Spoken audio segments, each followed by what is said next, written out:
In today's video, I'm going to teach you how to move cells in Google Sheets.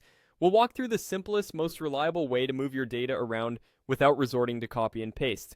This is great for tidying up a sheet, reordering columns of information, or relocating a block of cells to a better spot. First, open Google Sheets in your browser and, from the homepage, create a new blank file by selecting the option for an untitled spreadsheet.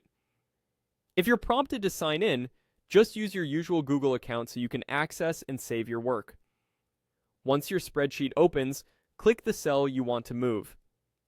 If you need to move more than one cell, click and drag to highlight a rectangular block, or click the first cell and shift-click the last cell in the range.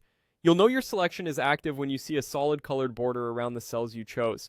Now hover your mouse directly over the border of that selection. Don't hover over the tiny square in the bottom right corner. That's the fill handle used for autofill.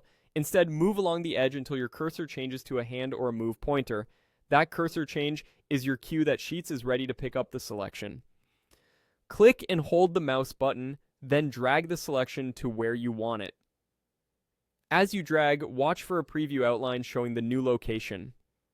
Scroll the sheet while dragging by, moving your pointer to the edges of the screen, or use the scroll bars while keeping the mouse button pressed.